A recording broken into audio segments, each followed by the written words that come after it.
ഒരു കഥ കേട്ടാലോ?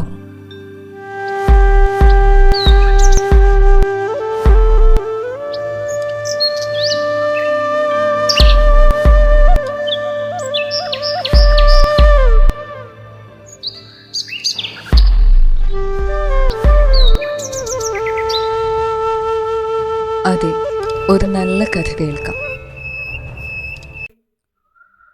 ഒരു ദിവസം കൃഷ്ണനും അർജുനനും കൂടി വിനോദത്തിനും വിശ്രമത്തിനുമായി പരിവാരസമേതം യമുനാ തീരത്തുള്ള വിഹാരഹർമ്മ്യത്തിലെത്തി.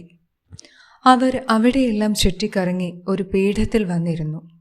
അപ്പോൾ ഒരു ബ്രാഹ്മണൻ അവരുടെ സമീപത്തെത്തി.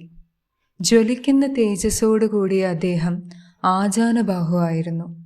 മരവുരിയും ജടയും ധരിച്ച അദ്ദേഹത്തിന് ചെമ്പിച്ച താടിമീശകളാണ് ഉണ്ടായിരുന്നത്. കൃഷ്ണാർജുനന്മാർ ബ്രാഹ്മണനെ കണ്ടപ്പോൾ ആദരവോടെ എഴുന്നേറ്റ് ബഹുമാനിച്ചു.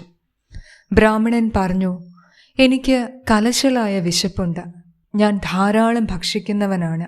എനിക്ക് ആവശ്യമുള്ള ഭക്ഷണം നൽകി എന്നെ സംതൃപ്തനാക്കണം. ഭവാന് എന്ത് ആഹാരമാണ് വേണ്ടത്? പറഞ്ഞാൽ ഞങ്ങളത് നൽകാം, പാർത്ഥൻ പറഞ്ഞു. ആഹാരം നൽകാമെന്ന വാക്ക് കിട്ടിയപ്പോൾ ബ്രാഹ്മണൻ പറഞ്ഞു, ഞാൻ അഗ്നിദേവനാണ്. എനിക്ക് ആഹാരമായി വേണ്ടത് ഈ കാണുന്ന ഖാണ്ഡവ വനമാണ്. ഇന്ദ്രനാണ് ഇതിപ്പോൾ സംരക്ഷിക്കുന്നത്. അവൻ്റെ സ്നേഹിതനായ തക്ഷകൻ ഇവിടെയാണ് താമസം. ഞാൻ ഇതിനു മുൻപ് ഇത് ദഹിപ്പിക്കാൻ പല പ്രാവശ്യം ശ്രമിച്ചതാണ്. അപ്പോഴൊക്കെ ഇന്ദ്രൻ മഴ പെയ്യിച്ച് അഗ്നി കെടുത്തിക്കളയും. അങ്ങനെ അവനോട് ഞാൻ തോറ്റിരിക്കുകയാണ്. എന്നാൽ നിങ്ങളുടെ സഹായത്തോടു കൂടി എനിക്കിത് ഭക്ഷിക്കാൻ കഴിയുമെന്ന് ബ്രഹ്മദേവൻ എന്നോട് പറഞ്ഞിട്ടുണ്ട്. അതുകൊണ്ടാണ് ഞാൻ നിങ്ങളുടെ അടുത്തെത്തിയത്. ഇത് കേട്ടപ്പോൾ ബ്രഹ്മാവ് അഗ്നിഭഗവാനെ തങ്ങളുടെ അടുത്തേക്ക് നിയോഗിക്കാനുള്ള കാരണം എന്താണെന്നറിയാൻ കൃഷ്ണാർജുനന്മാർക്ക് ആഗ്രഹം തോന്നി. അവർ ബ്രാഹ്മണനോട് കാരണം തിരക്കി. ബ്രാഹ്മണൻ പറഞ്ഞു, പണ്ട് ശ്വേതകി എന്ന് പ്രസിദ്ധനായ ഒരു രാജാവുണ്ടായിരുന്നു. യാഗം നടത്തുക എന്നുള്ളതായിരുന്നു അദ്ദേഹത്തിൻ്റെ ജീവിതവ്രതം. അദ്ദേഹം പല കാലങ്ങളിലായി ഒട്ടനേകം യാഗങ്ങൾ നടത്തി. അതിൽ പങ്കെടുത്ത മുനിമാരെല്ലാം നിരന്തരമായി ചൂടും പുകയുമേറ്റ് രോഗികളായി. പിന്നീട് അവർ അദ്ദേഹത്തിൻ്റെ യാഗത്തിൽ സഹകരിച്ചില്ല. രാജാവ് പരമശിവനെ തപസ് ചെയ്തു. അദ്ദേഹം പ്രീതനായി രാജാവിന് മുന്നിൽ പ്രത്യക്ഷപ്പെട്ടു. പരമശിവൻ തന്നെ വന്ന് യാഗം നടത്തിക്കൊടുക്കണമെന്ന് രാജാവ് അപേക്ഷിച്ചു. യാഗം നടത്തുക ബ്രാഹ്മണരുടെ അധികാരത്തിൽപ്പെട്ടതാണെന്നും രാജാവ് തുടർച്ചയായി നെയ് വീഴ്ത്തി അഗ്നിയെ തൃപ്തിപ്പെടുത്തിയാൽ താൻ ഒരു ബ്രാഹ്മണനെ നിയോഗിച്ച് യാഗം നടത്തിക്കൊടുക്കാമെന്നും പരമശിവൻ പറഞ്ഞു. അതനുസരിച്ച് 12 വർഷം തുടർച്ചയായി ബ്രഹ്മചര്യവ്രതത്തോടെ അഗ്നിയിൽ നെയ് വീഴ്ത്തി രാജാവ് അഗ്നിയെ തൃപ്തിപ്പെടുത്തി. പരമശിവൻ ഏറ്റിരുന്നതനുസരിച്ച് ദുർവാസാവ് എന്ന മഹർഷിയെ നിയോഗിച്ച് ശ്വേതകയുടെ യാഗം നടത്തിക്കൊടുക്കുകയും ചെയ്തു. 12 വർഷം തുടർച്ചയായി നെയ്യ് ഭക്ഷിച്ച അഗ്നിക്ക് അജീർണം ബാധിച്ചു. രോഗശമനത്തിനായി അഗ്നി ബ്രഹ്മാവിനെ സമീപിച്ചു. ഖാണ്ഡവവനം ഭക്ഷിച്ചാൽ അസുഖം മാറുമെന്ന് ബ്രഹ്മാവ് നിർദ്ദേശിച്ചു. അഗ്നി അതിനൊരുമ്പെട്ടു. എന്നാൽ അപ്പോഴൊക്കെ ഇന്ദ്രൻ ഘോരമായി മഴ പെയ്യിച്ച് അഗ്നിയെ കെടുത്തിക്കളഞ്ഞു.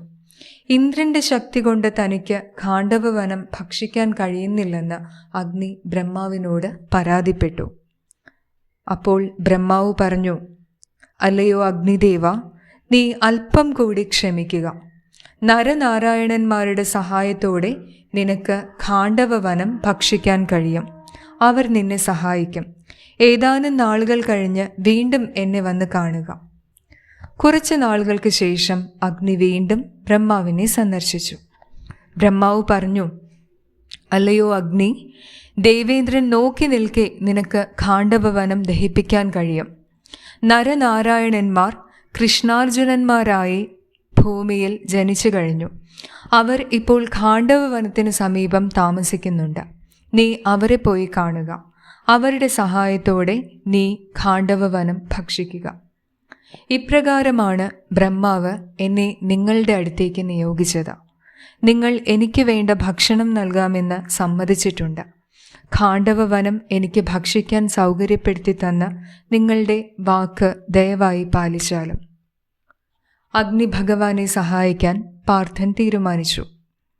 ഇന്ദ്രൻ എതിർത്താലും ഖാണ്ഡവവനം ചുടുന്നതിന് കഴിയുമെന്ന് അഗ്നി ഭഗവാനെ അർജുനൻ ധൈര്യപ്പെടുത്തി. എന്നാൽ ഒരു പോരിന് വേണ്ട ആയുധങ്ങളൊന്നും കൃഷ്ണന്റെയോ അർജുനന്റെയോ കയ്യിൽ ഉണ്ടായിരുന്നില്ല. ആകയാൽ ആവശ്യമായ ആയുധങ്ങളും മറ്റുപകരണങ്ങളും ബ്രാഹ്മണൻ തന്നെ വരുത്തിക്കൊടുക്കണമെന്ന് അർജുനൻ പറഞ്ഞു. ബ്രാഹ്മണൻ ഉടനെ തന്നെ വരുണ ഭഗവാനെ ധ്യാനിച്ചു. വരുണൻ പ്രത്യക്ഷനായി. അഗ്നിയുടെ അപേക്ഷയനുസരിച്ച് ഗാണ്ഡീവം എന്ന വില്ലും അക്ഷയതൂണിയും വാനരധ്വജം നാട്ടിയ രഥവും വരുണൻ അർജുനന് നൽകി. ഗാണ്ഡീവം ബ്രഹ്മാവ് നിർമ്മിച്ചതാണ്. ആത്മീയവും ഭൗതികവുമായ ശക്തിയോടുകൂടിയതാണ് ഗാണ്ഡീവം. അത് അത്യത്ഭുതകരവും മഹാവീര്യമുള്ളതുമാണ്. അത് പ്രയോഗിക്കുന്നവൻ്റെ പ്രസിദ്ധി വർദ്ധിക്കുന്നതാണ്. അതിന്മേൽ എതിരാളിയുടെ ശസ്ത്രങ്ങളൊന്നും ഏൽക്കില്ല. അതിന് എല്ലാ ആയുധങ്ങളെയും തടുക്കുന്നതിനുള്ള കെൽപ്പുണ്ട്. ഗാണ്ഡീവത്തിൽ നിന്നയക്കുന്ന ഒരസ്ത്രത്തിന് എതിരായി വരുന്ന 100,000 അസ്ത്രങ്ങളെ തകർക്കുവാൻ കഴിയും.